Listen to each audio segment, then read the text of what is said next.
Sinais mostram que nós estamos diante de uma batalha espiritual e não física ou emocional. Legal, legal. Então, a primeira coisa que a gente precisa entender é que batalha espiritual para um crente não é um momento da sua vida. Batalha espiritual para um crente é a vida normal de alguém que está submetido ao senhorio de Jesus nesse mundo hostil. Então, todo aquele que está submetido ao senhorio de Jesus nesse mundo... Todo cristão está em batalha espiritual. Que é hostil, ele está em batalha espiritual. Então, não é que eu estou passando por uma luta. Não, o dia a dia de todo aquele que é crente é um dia onde o mundo vai te resistir, onde as ideologias desse sistema no qual Satanás é Deus vai resistir você, vai confrontar você. Então, existe uma batalha que é externa, então existe uma luta contra potestades, principados, espíritos caídos, Satanás. Existe uma batalha contra o sistema desse mundo, contra essa ordem caída, que não é apenas... Eu não estou lutando apenas contra o diabo, mas estou lutando com relação a uma cultura que é uma série de comportamentos rebeldes ao Senhor, que o que está por trás influenciando essa cultura é o diabo. Então, existe essa luta que é cultural, existe essa luta que é contra o diabo, mas também existem lutas internas. Então, Paulo vai dizer em Galatas 5 que diariamente, constantemente, a minha carne está lutando contra o meu espírito. Então, você imagina... E é uma batalha espiritual. É batalha espiritual. Sim. O fato de ser interna não quer dizer que não é uma batalha. Então, constantemente, existe uma luta do espírito com a carne. Pensa, o pecado, ele abriu a porta da maldição da morte. Então, Adão, ele não abriu apenas a porta da maldição da morte para ele, para o seu casamento, para a sua família, mas Paulo vai dizer que o pecado de Adão afetou toda a humanidade. Então, por isso, todos pecaram. Então, pensa, todos nós que estamos em Cristo, que ainda não recebemos nossos corpos glorificados, isso só vai acontecer quando Jesus voltar, nós estamos lutando diariamente contra a carne. E, além disso, também existe, Paulo vai dizer em Coríntios 10, 2 Coríntios 10, que nós lutamos contra sofismas, estruturas de pensamento, fortalezas mentais, que se levantam contra o conhecimento de Jesus. Então, olha a complexidade da luta. Tamanho da batalha. Então, nós estamos lutando contra o diabo e seu império. Nós estamos lutando contra um sistema desse mundo, que é um sistema de comportamentos reais, de uma ideologia real. Nós estamos lutando contra a carne e nós estamos lutando contra fortalezas da mente que todo tempo querem nos confundir e se levantar contra o conhecimento de Cristo Jesus. E essa é a vida normal de todo aquele que está em Cristo. E quando isso começou no Jardim do Éden, a primeira batalha espiritual. Quando ele peca, ele desobedece a Deus, ele peca e Deus falou, se você pecar, você vai morrer. Então, tudo que envolve saúde, tudo que envolve doença, enfermidade, morte, tudo isso é resultado do pecado. Então, às vezes as pessoas perguntam, mas por que Deus permite o câncer matar uma criança? Não tem umas perguntas assim? Imagina, você é médico, você deve ouvir essas perguntas meio desesperadas. Por que Deus permitiu isso acontecer? Como um Deus bom permitiu algo assim. Então a gente não precisa, nesse momento a gente não precisa de uma resposta emocional, a gente precisa de uma resposta teológica. Então não é uma questão que Deus planejou o mal. A questão é que o homem lá atrás escolheu desobedecer a Deus e Deus avisou para ele. Se você pecar, se você desobedecer, se você comer do fruto que eu estou falando para você não comer, você vai morrer. Então, a morte, todas as consequências da morte, elas são fruto do pecado. E por causa do pecado, nós estamos em luta até hoje. Fez sentido? Sim. Ou ficou complicado demais? A batalha espiritual não é um evento em que eu estou inserido por um período. Eu estou vivendo uma batalha espiritual. Para o cristão, ele está... E ele vive continuamente uma batalha espiritual. E é lógico que existem momentos de mais pressão externa, existem momentos de mais pressão interna do que outros. Mas a luta é constante. Sim. Então é uma luta constante. O que vai mudar é a percepção e a intensidade dessa batalha e qual vai ser dos inimigos da vez o que mais te visita naquele momento sim, ali, sim. naquela batalha. E talvez dessa batalha espiritual, a que mais nos interessa nessa interface emoção e espírito, batalhas espirituais, batalhas emocionais, é que talvez a que gere mais inquietação em muitos dos nossos irmãos que estão nos ouvindo. Talvez não essa de fora, transcendente contra os demônios e Satanás, enfim. Nem essa cultural contra esse sistema caído, apesar de o tempo todo estarmos debaixo dela e ela nos afeta internamente. Mas essa batalha que você mencionou, que é interna, que acontece contra estruturas, sofismas, mentiras, padrões que foram internalizados por meio da cultura em que a gente está inserido, do sistema, enfim, padrões de pensamento, sentimentos. E aí, alguns deles vão estar muito misturados a transtornos, a problemas de saúde. E aí gera... Aí começa a confundir. Aí começa a confundir, né? E aí, dentro dessas confusões, é onde muitos de nós, e talvez muitos contextos eclesiásticos, usam para alguns transtornos e se valem de, puxa vida, vamos fazer uma oração de libertação aqui, vamos entrar numa batalha espiritual, vamos jejuar, orar, enfim.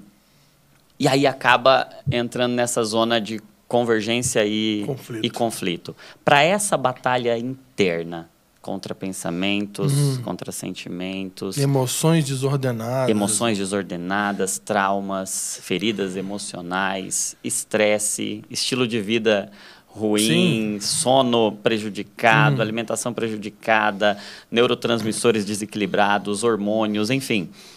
Todas essas questões internas, envolvendo agora a nossa fisiologia, nossa psicologia e nosso espírito.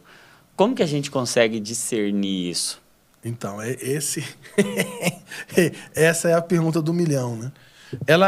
A resposta para essa pergunta, ela é mística, mas ao mesmo tempo ela é prática.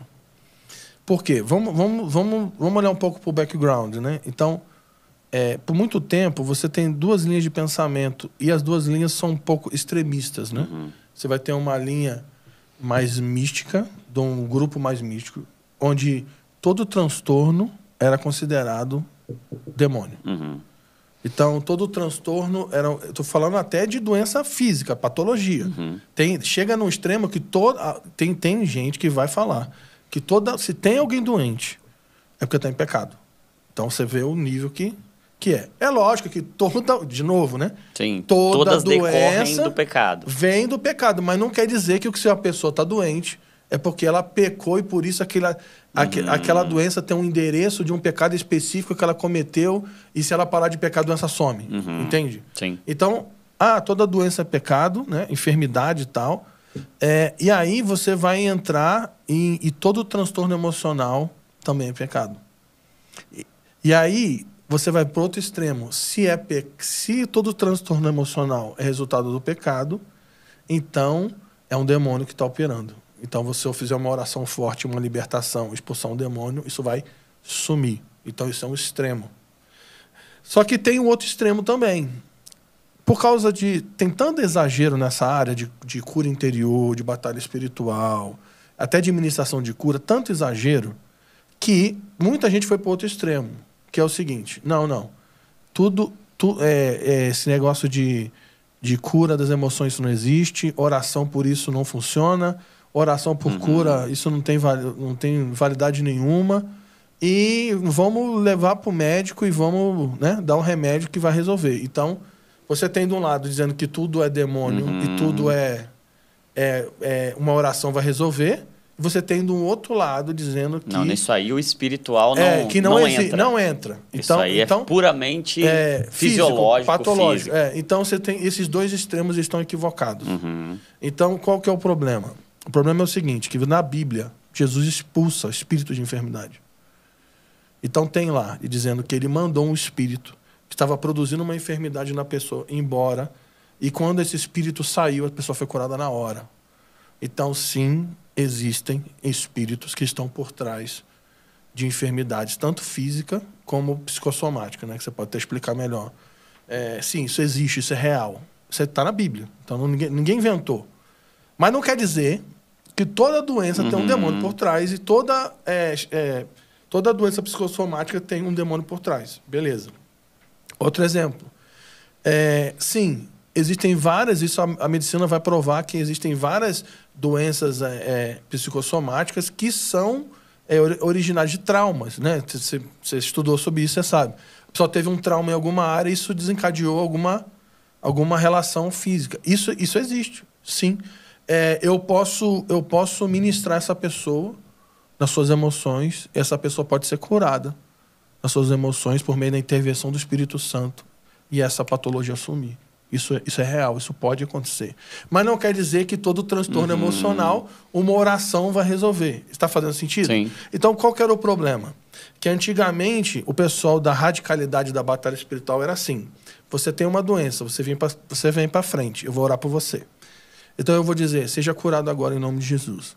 Alguns eram curados, outros não. Se a pessoa não era curada, o que a teologia, né, essa teologia falava? Você não foi curado.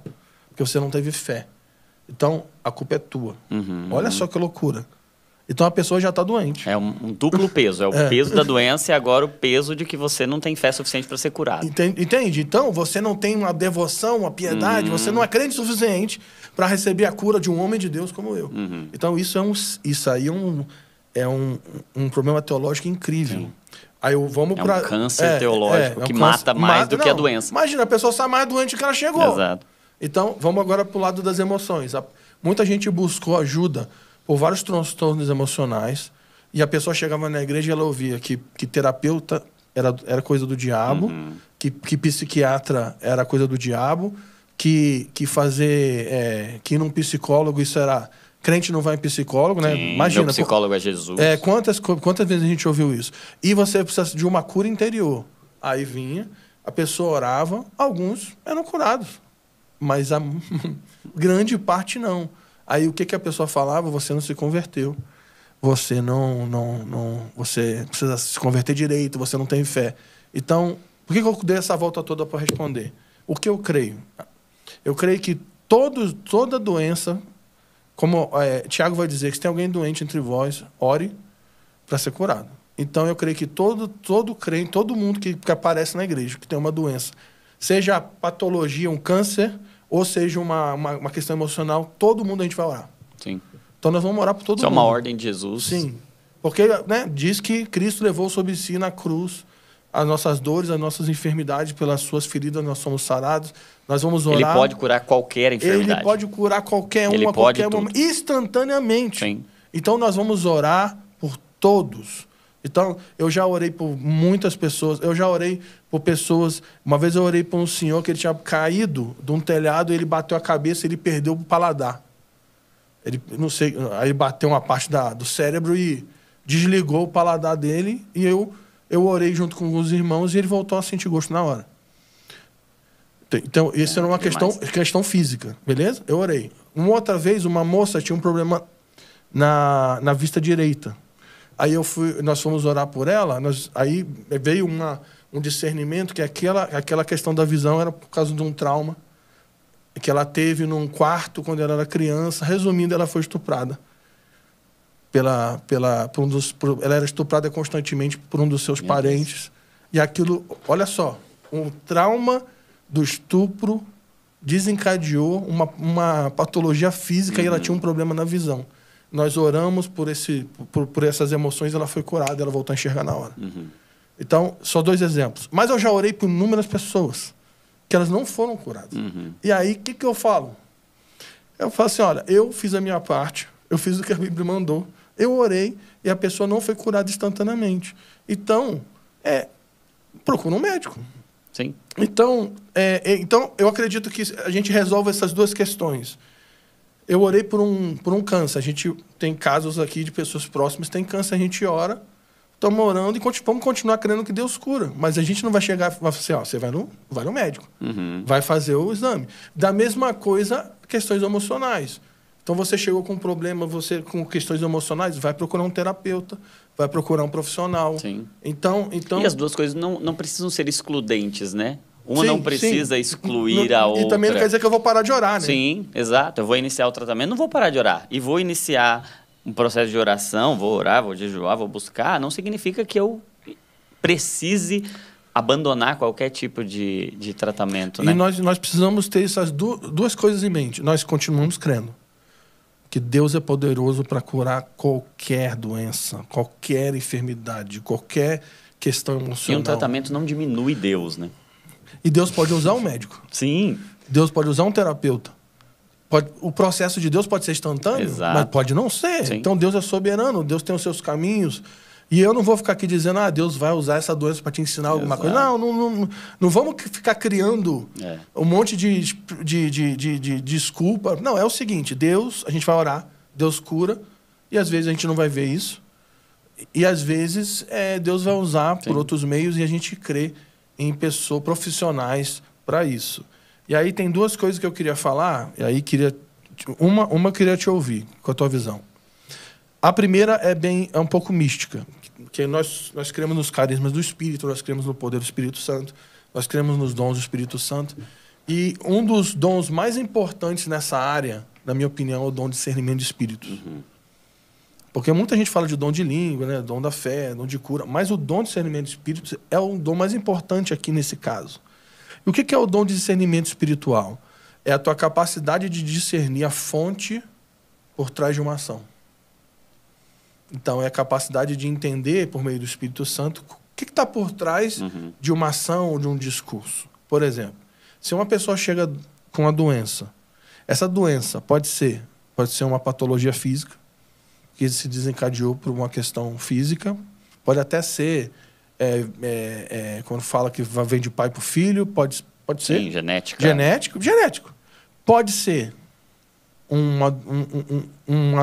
uma enfermidade que foi gerada por um trauma. Isso é real. Mas também pode ser um tipo de enfermidade. Uhum. A pergunta é, como é que tu sabe se o que está por trás dessa doença é uma patologia física, é um trauma ou um demônio? A única maneira de saber é por meio do Espírito Santo.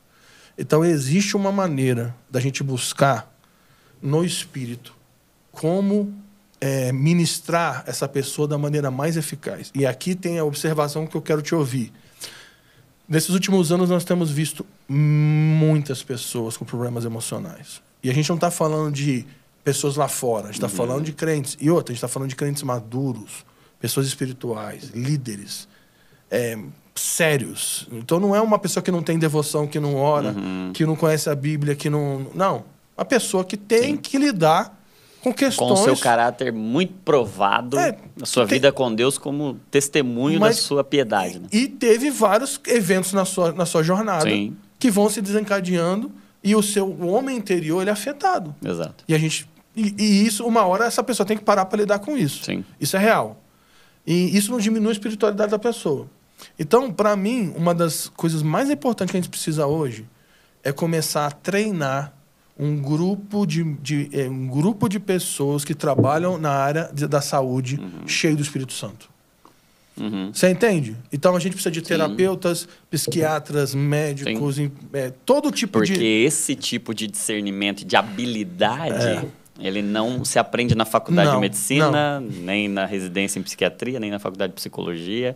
Mas a falta do conhecimento em medicina, em psicologia, em psiquiatria, vai limitar muito aquele que está cheio do Espírito Santo, mas ele não consegue ter o discernimento emocional e fisiológico. Porque eu posso orar e eu posso ir até um lugar, professor. Eu posso orar, mas assim, eu não sou médico. Sim. Eu não sou terapeuta. Então, eu posso ir até um lugar. E a importância da pluralidade. De que talvez o meu discernimento enquanto profissional, médico, enfim, especialista na saúde emocional, ele vai depender do seu discernimento espiritual para a gente talvez sentar junto ali, orar junto e buscar. E eu trago a minha parte, a minha visão, aquilo que Deus me deu de discernimento, e você traz o que Deus te deu de discernimento. E talvez grande parte dessas questões que são essa zona cinzenta aqui, e que a gente vai ter dificuldade, esse discernimento ele vai ser coletivo. Né? Como você prega sobre esse corpo profético que é coletivo, Talvez o discernimento ele precise dessa pluralidade e precise de homens e mulheres de Deus, cheios do Espírito Santo, inseridos dentro do contexto da saúde. Que é o que você está falando. A gente caminhar na direção de construir esse corpo que é completo. Yes. Que tem profetas cheios do Espírito Santo, médicos. Sim, cheios do Espírito Santo. Cheios do Espírito Santo e que são proféticos, e que são apostólicos e que vão caminhar na direção de uma igreja saudável, né? Porque havia um discurso, né, que é o seguinte, antigamente, não, o evangelho é suficiente. Beleza. O evangelho é suficiente para salvar. O evangelho é poder para salvar. Só que é real. A pessoa pode receber o evangelho. Ela receber a salvação por meio da fé, por meio da ação da graça, mas até Jesus voltar, a seu corpo e a seu corpo ainda é mortal. Morte. Então, até você voltar, enquanto você não receber o teu corpo glorioso, você vai continuar lidando com a sua genética, com as suas mazelas, lidando com seus traumas de infância, com a sua criação. E às vezes, o que você falou, às vezes não é um problema de trauma. Não é porque você não teve uma boa estrutura familiar. É que tá faltando vitamina, sei lá. Às vezes o problema não foi seu passado, foi seu o seu presente. Tá faltando uma vitamina lá em você que você não tá performando e você tá ficando cansado. E aí você começa a ficar cansado. Aí você fala, eu tô sob ataque, eu tô sob a pressão, mas às vezes é uma vitamina que tá faltando na tua vida. Tem um texto que quando eu leio eu fico impressionado e eu acho que ele explica muito. Que para mim talvez grande parte da confusão vem da fragmentação de que a gente acha que tem que ter uma causa ou espiritual, ou emocional, ou física. E a gente, por vezes, perde de vista que há uma relação entre estas coisas. Elas não estão separadas em caixinhas. Então, o espírito está aqui, e aí fecha aqui. Ó, a partir daqui não é mais espírito, agora é emoção, é alma. E a partir daqui... Acabou a alma, começa corpo. Como se fossem 3 caixas diferentes que você precisa fechar uma para poder abrir a outra. E o texto de Provérbios 15:13 diz que o coração alegre aformoseia o rosto. Quando está falando ali de coração, está falando da nossa psique. Sim. Tá falando do homem interior, Está falando desse homem interior. Aformoseia o rosto, ou seja, o que acontece no homem interior se manifesta no homem exterior. O coração alegre aformoseia o rosto. É a lógica psicossomática. É o que acontece na psique, se manifesta no soma, que é o corpo. Então, por que você é tão bonito assim? O rosto formoso? Porque o seu coração, ele está bem cuidado, porque o coração alegre aformoseia o rosto. E a gente vê essa relação. Um coração mais bem cuidado, um coração que está mais saudável, o semblante, o físico, o corpo, isso vale tanto para o bem como para o mal. O coração que está mais abatido, mais angustiado, mais entristecido, o rosto mostra, o brilho do olho muda, os ossos, aí a Bíblia vai falar muito dessa expressão, os ossos ficam mais secos, e isso é um símbolo de força, a força fica menor, você fica mais fraco, porque o coração, o interior afeta o exterior. Mas a continuidade do texto diz que o coração abatido oprime o espírito. E aí essa correlação, por vezes, para nós cristãos, ela não é tão perceptível como essa relação coração e corpo, essa relação coração e espírito. Porque existem algumas opressões espirituais no espírito, nessa nossa guerra interior, que podem ser um coração abatido. Sim, e Satanás ele vai se utilizar dessa fraqueza interior para gerar pressão e paralisar pessoas. E um homem cheio do Espírito Santo, provado na palavra, ele pode estar cair nesse lugar. Com o coração abatido, porque os abatimentos vêm de múltiplas fontes, não apenas as fontes espirituais, mas ele é alvo e está aqui nesse mundo, vai sofrer esses abatimentos. Até Jesus voltar. E isso vai ter desdobramentos também espirituais. Eu atendo muitos pastores. Hoje a maior parte dos meus pacientes é pastor ou... Burnout é a tua especialidade. Minha especialidade é burnout pastoral. E muitos pastores lidam com esse cenário que você me trouxe, e a primeira implicação é que a minha vida espiritual começa a ser afetada. Uhum. Então, o pastor, ele tá com um quadro depressivo, ansioso, com burnout, é muito comum que a vida devocional dele comece a ser afetada.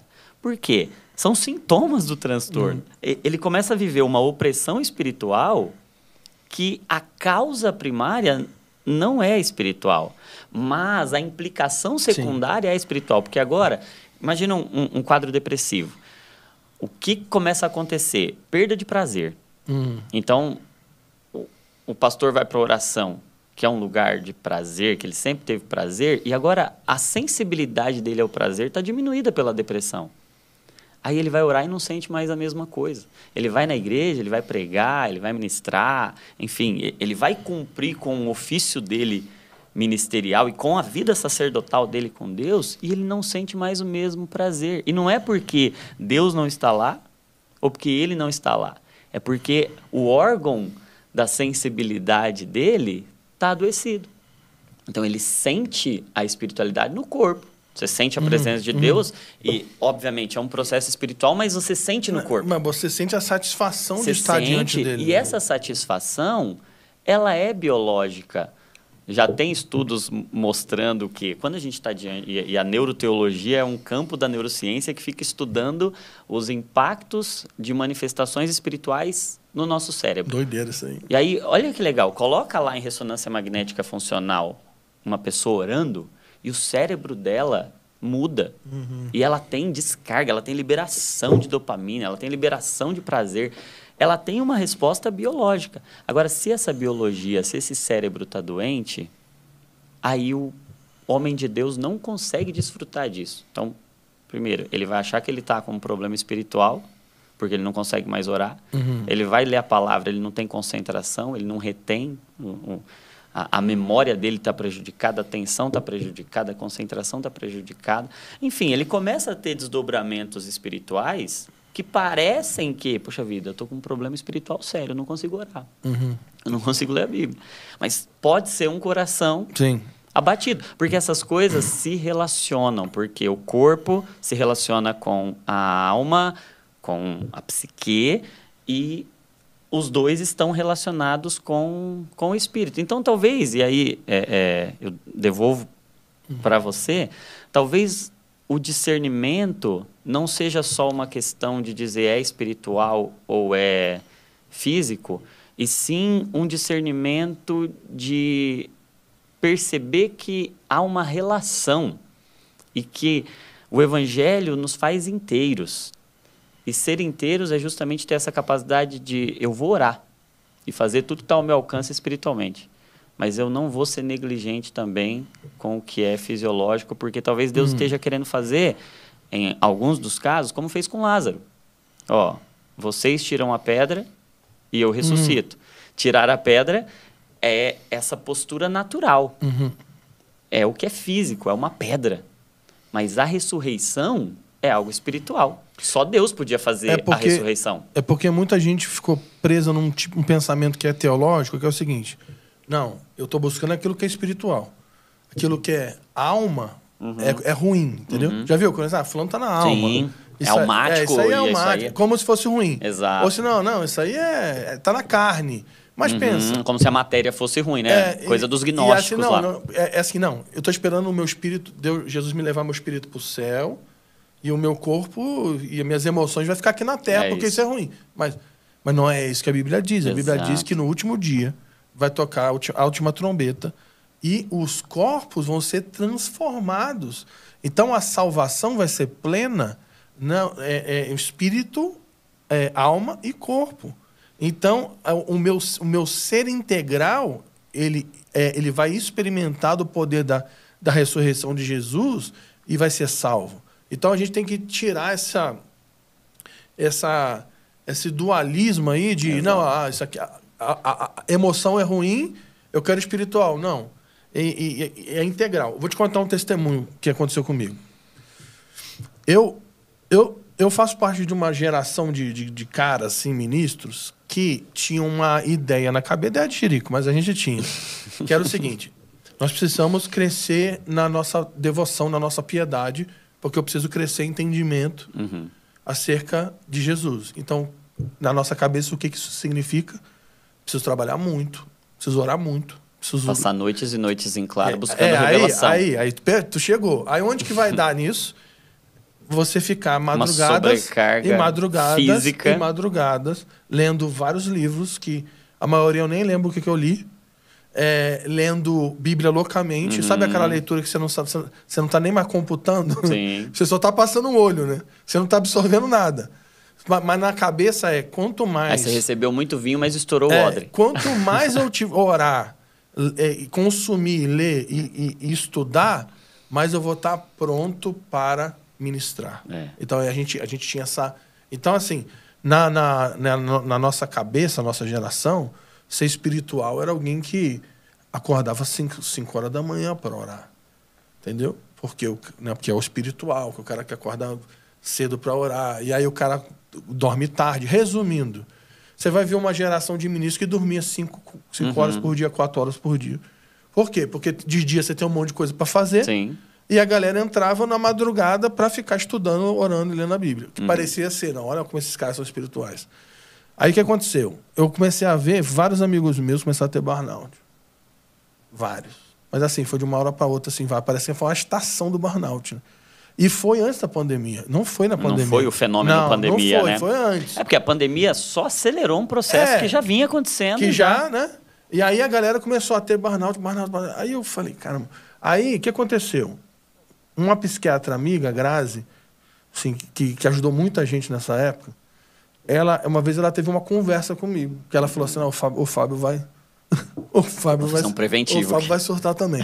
Ela falou assim, Fábio, deixa eu te fazer uma pergunta. Eu vi seu número aqui, ó, as próximas 100 é a sua. Você dorme, como é que é teu sono? Aí eu falei, meu sono é uma loucura, não tem sono, né? Aí ela falou assim, ó, se você não começar a dormir 8 horas por dia e aprender a descansar, você vai parar. E eu tive que reconfigurar minha vida a partir disso para voltar a ter um sono que me trazia culpa. Porque para mim, eu dormir 8 horas era quase que uma culpa. Eu poderia estar fazendo algo espiritual nesse momento e eu estou perdendo tempo dormindo. Só que aí eu tive que reconfigurar minha mente, dizendo que o descanso é o que me dava fôlego para poder absorver a minha devoção em minha piedade. Só que, agora, qual que é a moral desse testemunho? Que se eu não tivesse parado para ouvir um médico... Exato. Que não é um pastor... Exato. É esse discernimento. Não era um ministro, não era um... É um médico. Que é discernimento. Que é alguém que tem discernimento, que é alguém que é crente, que tem o espírito, mas falou assim, ela provou, olha só, eu vou te provar, aí falou várias questões médicas, que eu não vou lembrar aqui, tal, mas é o seguinte, é fato, você vai parar.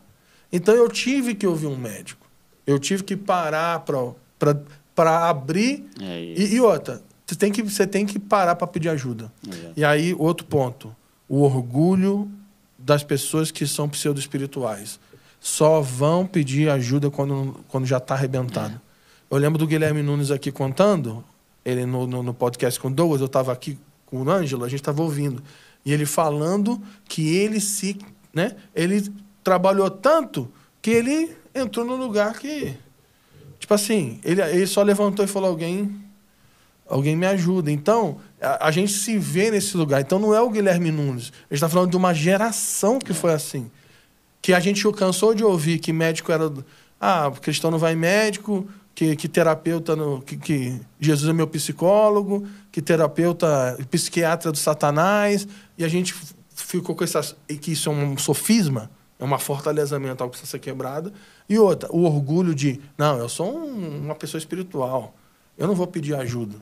Então, esse misto de coisa, a gente viu uma multidão de líderes no Brasil, líderes sérios, líderes cristãos de verdade, que esgotaram emocionalmente. Exato. Mas faz sentido isso que eu falei? Total. E eu acho que algo que para mim está cada vez mais claro é essa ideia mesmo de que o discernimento do espírito, ele não necessariamente é algo para dizer se é espiritual ou não. Porque essa foi uma questão que durante muito tempo parecia para mim. O que é o dom de discernimento de espíritos? O dom de discernimento de espíritos é eu saber se algo é espiritual ou se não é espiritual. Mas aí, para nós cristãos, nós temos essa ideia de que tudo é espiritual e nada é só espiritual, porque nós estamos em um corpo. Então, nada é só espiritual. Se tiver algo só espiritual que não é, de alguma forma, atrelado à matéria, é fantasma. Dizem que tem uns aí, né? Deve ter. Mas na vida do cristão, tudo que é espiritual tem algum grau de relação material com o corpo, com as emoções. Até porque Jesus tem um corpo físico. Exato. Que e é o corpo espiritual. místico. Exato. O corpo dele é de carne. Ele não falou? Sim. Toca aqui, ó. No corpo de carne e osso. Sim. E a Mas sua é espiritual. igreja é um corpo que é espiritual, mas é físico. Tanto é que a gente está aqui. Ó, tô tocando em você aqui, ó. É físico, é o corpo de Cristo. Tem matéria. E se tem matéria, está passível do adoecimento. E o discernimento espiritual do cristão, ele também vai envolver esses elementos fisiológicos e emocionais, por isso nós precisaremos uns dos outros. Eu acho que se tem algo que a igreja tá, e essa é a minha percepção, queria te ouvir também sobre isso, mas se tem algo que a igreja está amadurecendo, e eu creio nessa igreja que nos seus anos que antecedem o retorno de Cristo vão experimentar, como Paulo escrevendo aos Efésios vai dizer, essa igreja gloriosa, que essa igreja madura, pronta para de fato o casamento.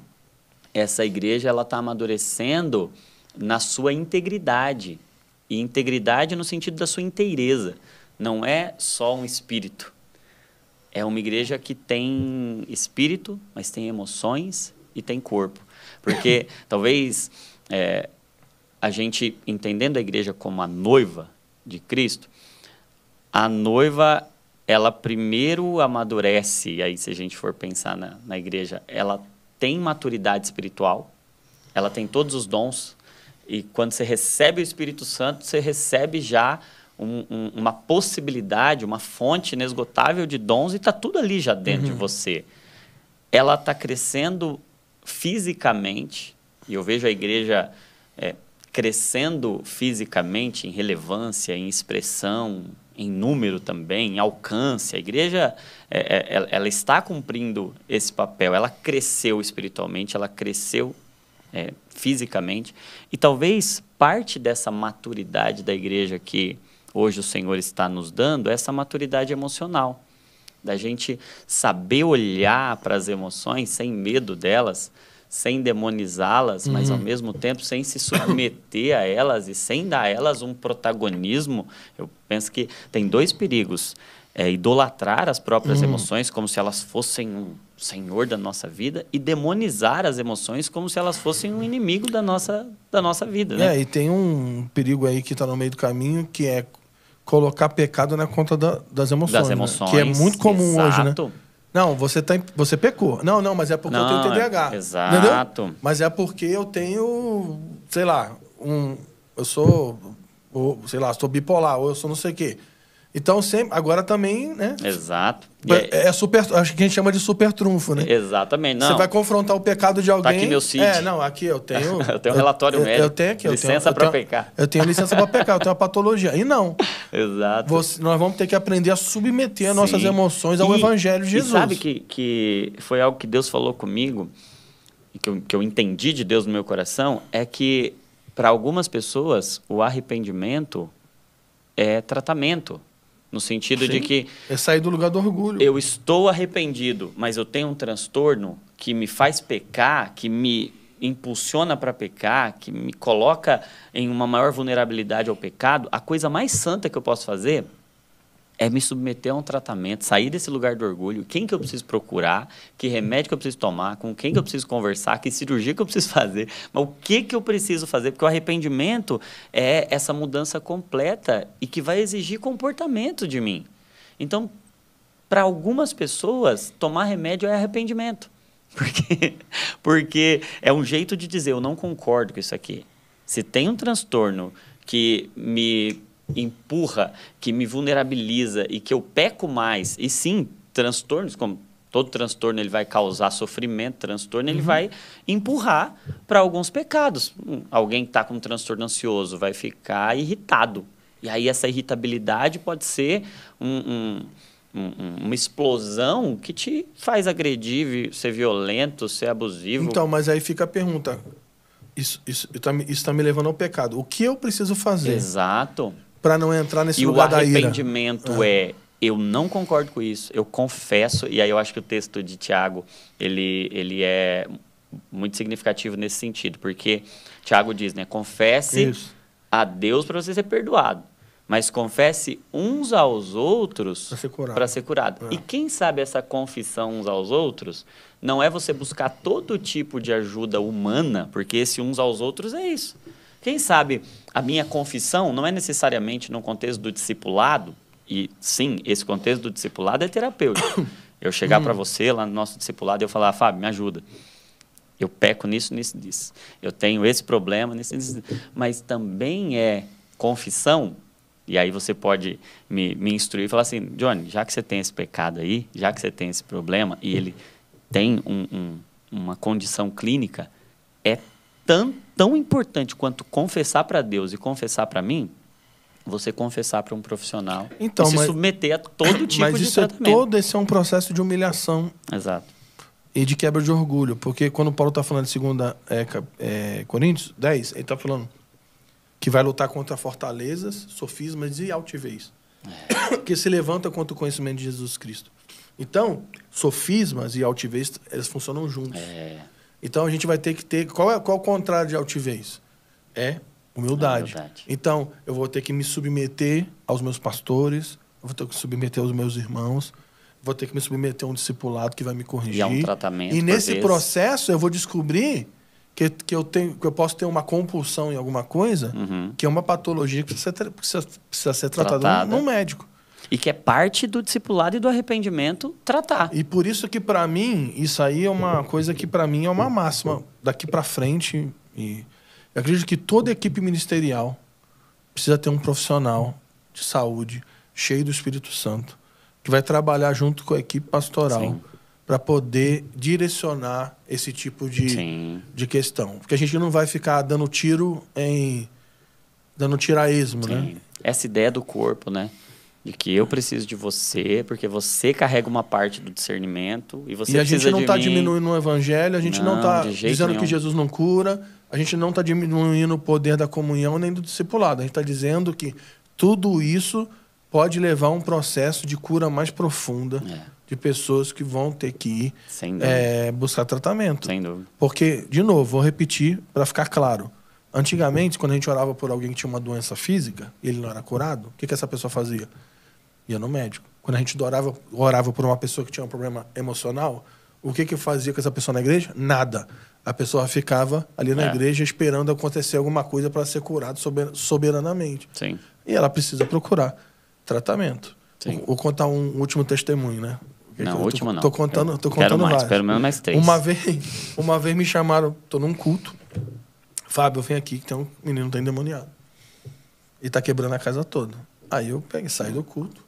Aí um rapaz foi lá e falou, pô, tu tem que ir lá porque... Vai lá comigo, porque o menino tá endemoniado, quebrando tudo. Ou vai lá comigo, foi aí que eu fui ingênuo. Aí eu vou contigo, pô. Então eu vou. Você vai comigo? Vou. Então vamos junto. Cheguei lá, beleza. Aí cheguei lá, o circo já estava armado.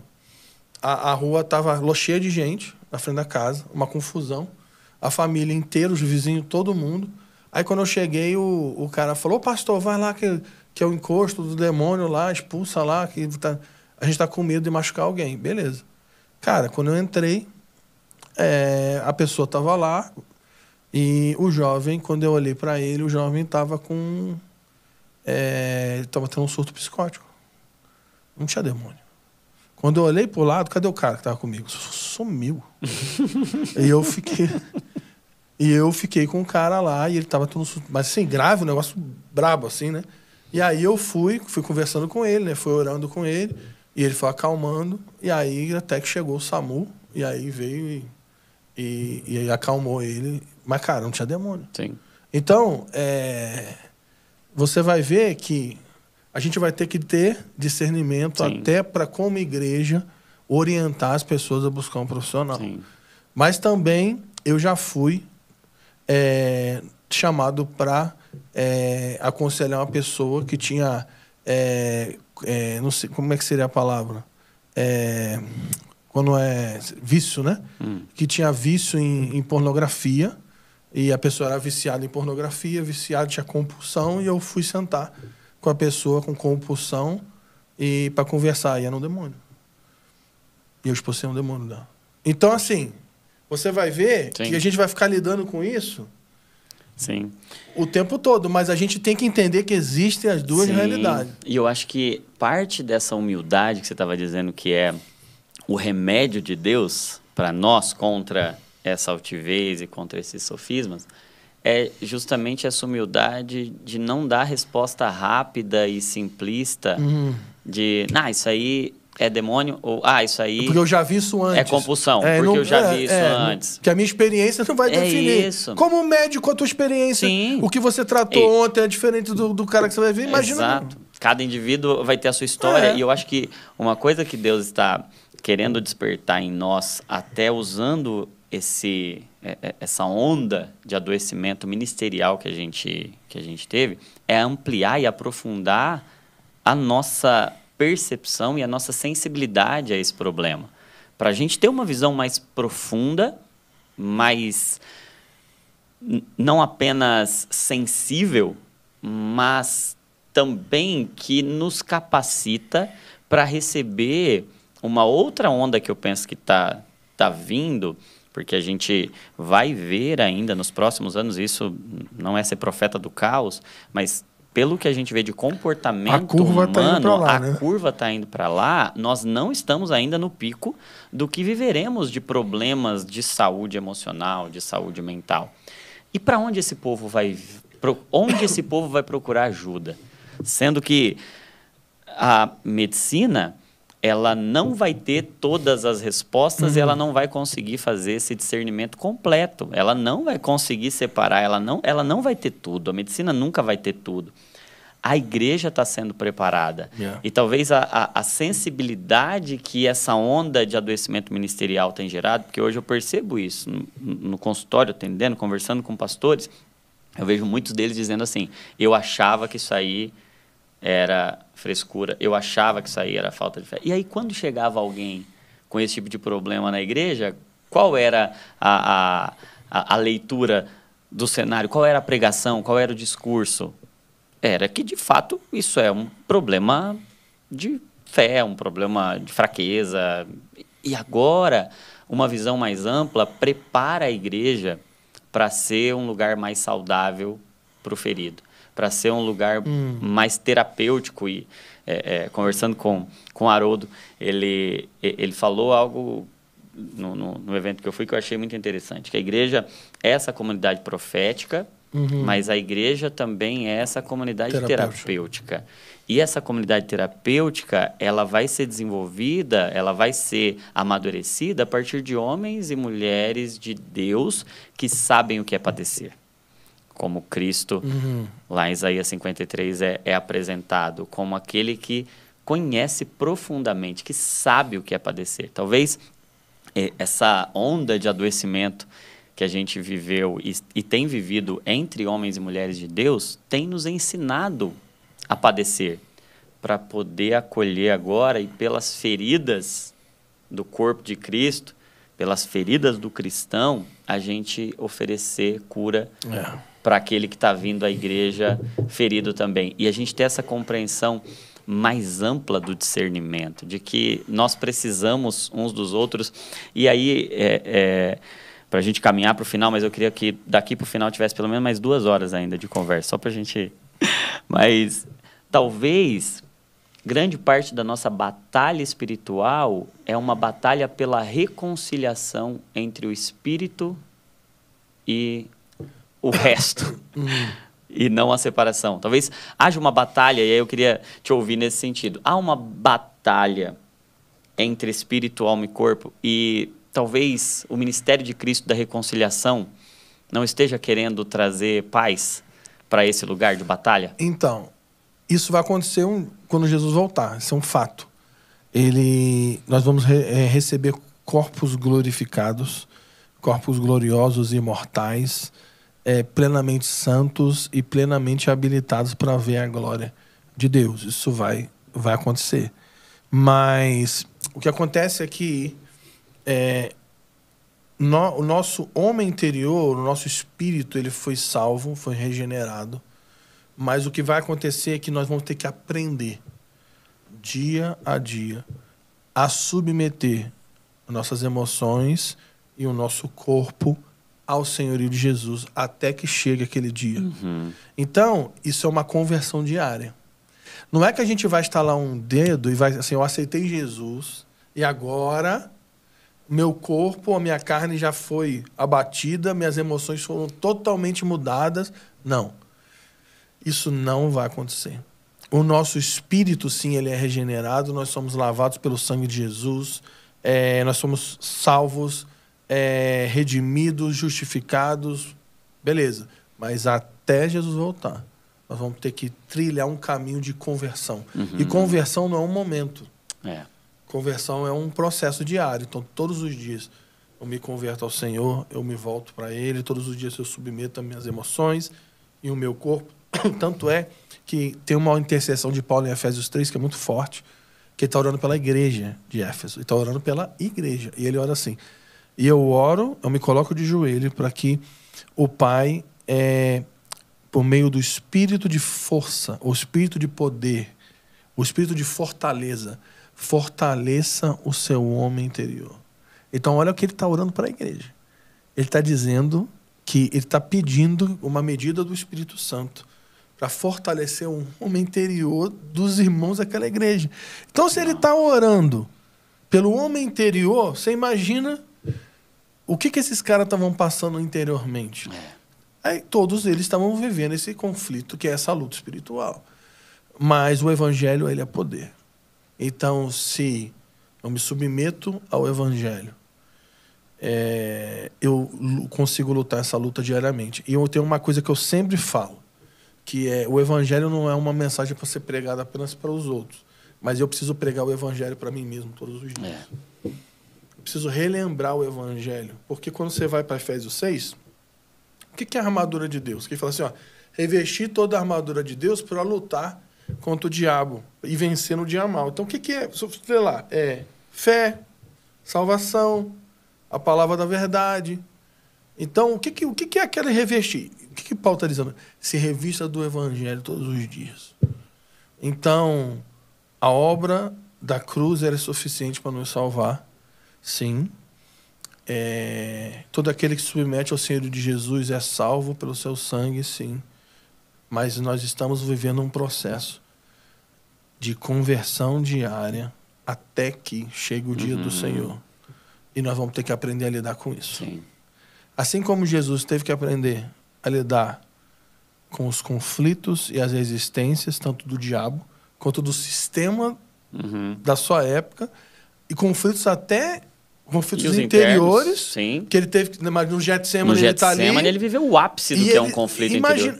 E até com os traumas familiares. Sim. Porque tem versículo que os irmãos dele estão querendo tirar ele de lá. Você lembra? Sim. Não, você tá maluco, sai daí. Não. E ele tem... Olha só, ele está passando por conflitos na família, conflitos com o mundo, conflitos com o diabo e conflitos com ele mesmo. E assim como ele desenvolveu uma vida piedosa que teve que lidar com esse sofrimento, porque ele foi aperfeiçoado por meio do sofrimento, nós vamos ter que aprender a trilhar esse caminho até o dia do Senhor. Sim. Qualquer evangelho que diz, vem para Jesus e para de sofrer, é um falso evangelho e quem prega isso é uma seita. Porque, você lembra o que Deus fala para Ananias quando Ananias não fala assim, vai lá, Paulo está lá, você vai orar por ele. Ele, não vou não. Pô, Paulo veio aqui para me matar, eu vou lá fazer o quê? Ele fez, não, vai. Eu escolhi ele, porque eu vou mostrar para ele. O que importa é sofrer pelo meu nome.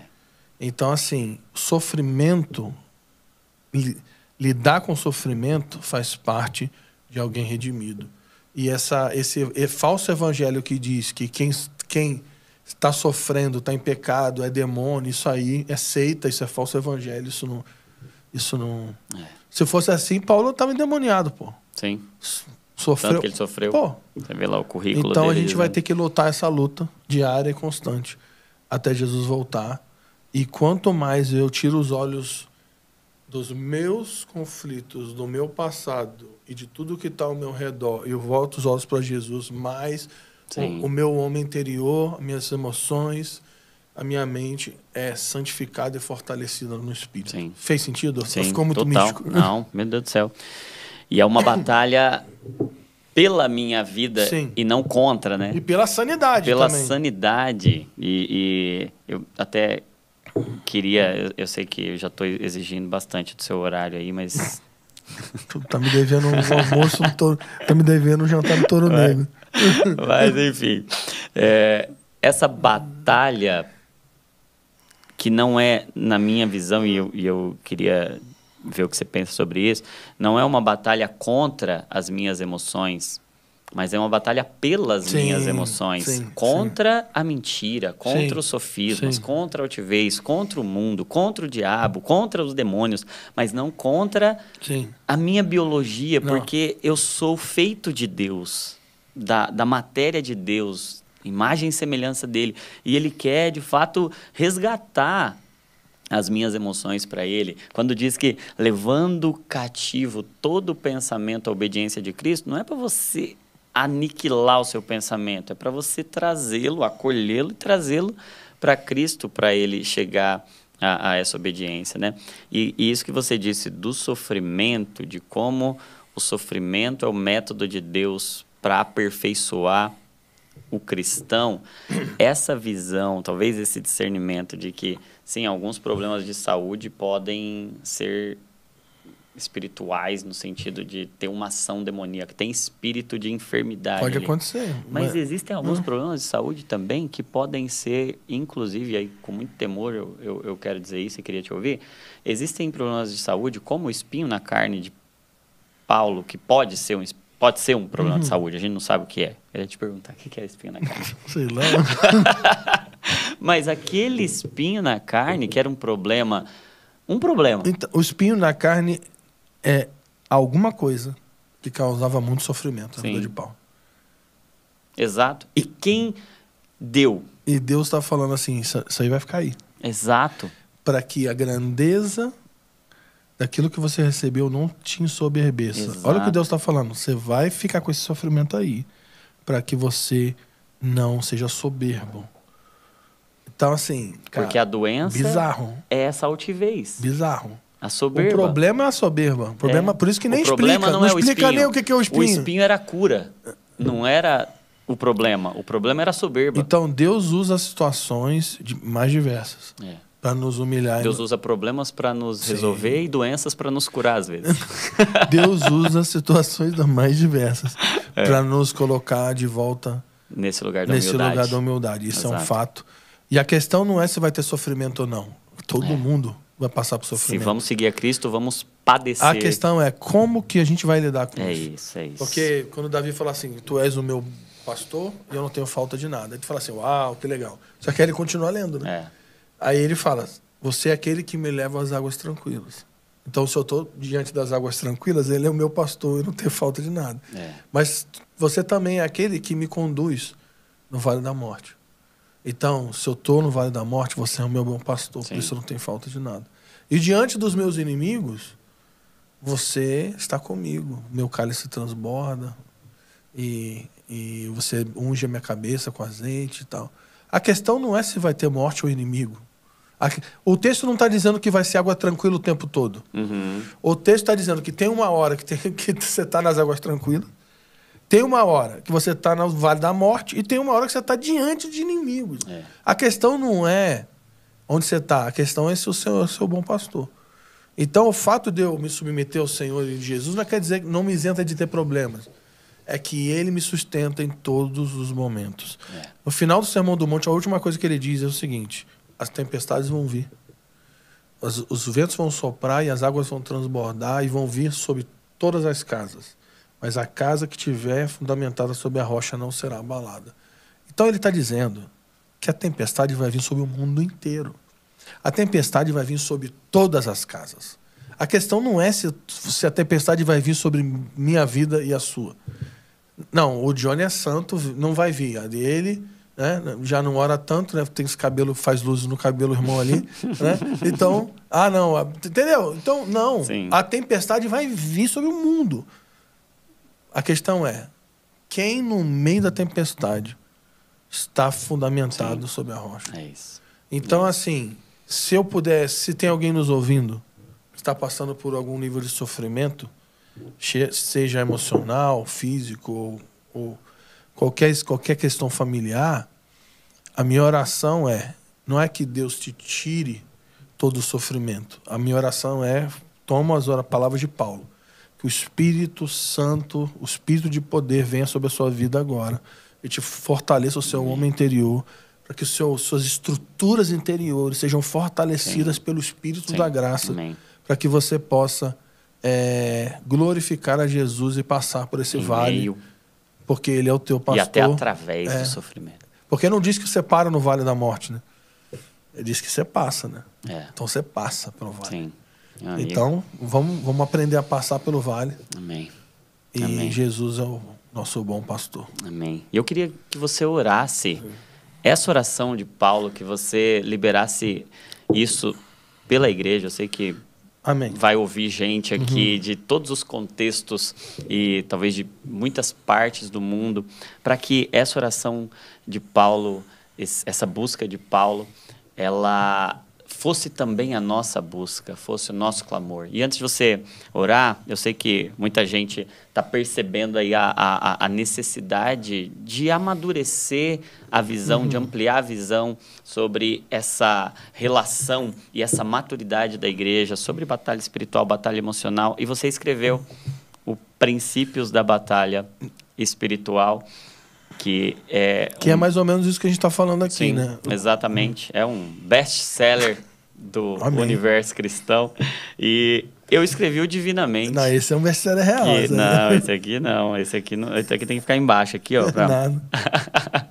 E são dois materiais, são duas ferramentas para a igreja, que temos recebido muitos testemunhos. Verdade. E cremos muito que pode abençoar a igreja nesse sentido. São materiais complementares e necessários para esse tempo, para né? Toda essa dinâmica dessa relação de cura. Sim. Que a gente está falando aqui. Exatamente. Muito interessante. E nós entendemos tanto essa necessidade que vamos fazer eu tô tão... Meu Deus. Fazer um combo. Eu zerei a vida. Fazer um combo desses dois livros, Princípios da Batalha Espiritual e o Divinamente, vão estar por apenas R$ 79,90 no link aí na descrição. Aproveita, gente. E aí você vai levar o livro do Fábio Coelho e o meu livro Divinamente e vai ampliar essa sua compreensão e, sem dúvida nenhuma, o discernimento seu e da sua comunidade, do seu contexto aí de igreja. Mas queria muito, Amém. Fábio, que você orasse e liberasse isso para a igreja, não apenas no Brasil, mas espalhada no mundo, esse fortalecimento no homem interior. Eu creio que é nessa mesa mesmo de comunhão em que emoções e espírito estão alinhados, estão conversando, tudo rendido e submisso ao governo e ao poder de Cristo. Então, por favor, ora por nós. Pai, nós te agradecemos pela mesa, pela comunhão, pela amizade. Agradecemos pelo Evangelho de Jesus Cristo, que é poderoso para salvar, pela obra da cruz. Te damos graças pelo sangue que nos purifica de todo o pecado, que rasgou o caminho de volta ao trono da graça. Pai, eu oro agora por todo aquele que está ouvindo a minha voz, que o teu espírito de poder, o espírito de fortaleza, o espírito de força, possa vir sobre nós como igreja nesses dias. Pai, eu peço, Pai, libera de uma medida maior do teu espírito. Amém. E fortalece o nosso homem interior, fortalece as nossas estruturas interiores, fortalece as nossas estruturas emocionais, Pai. Em nome de Jesus. Pai, existe poder suficiente na cruz para curar toda doença e enfermidade. Se tem alguém aqui nos ouvindo agora, nós invocamos a obra da cruz e liberamos o poder desse evangelho por meio da intercessão. Pai, em nome de Jesus, cura pessoas. Aonde o som da minha voz está chegando, se tem alguém que está sofrendo com alguma patologia, alguma doença emocional, alguma enfermidade psicossomática, nós pedimos agora, estende a sua mão poderosa e cura essas pessoas, em nome de Jesus. Vem sobre nós como igreja, como corpo, no Brasil e nas nações, libera uma medida maior do teu espírito de poder. Pai, quebra toda a fortaleza mental, toda a estrutura de pensamento que é rebelde à sua santidade. Abate em nossas vidas todo sofisma, toda altivez que se levanta contra o conhecimento de Jesus. Senhor Jesus, nós nos convertemos a você agora mesmo. Nós voltamos os nossos olhos para Jesus, para a obra da cruz, e nós pedimos que a luz da tua face possa dissipar as trevas do nosso interior. Salva-nos, Senhor. Salva-nos da cegueira, salva-nos do engano, salva-nos da imoralidade, salva-nos da idolatria, salva-nos da depressão, salva-nos, Senhor, de toda doença que é originada do pecado original do Éden. Salva-nos, Senhor. Salva-nos da morte, Pai. Em nome de Jesus. Amém. Amém. Amém. Meu amigo, obrigado. Que privilégio, viu? E obrigado você também que ficou aí, que acompanhou. Tenho certeza que você foi muito abençoado.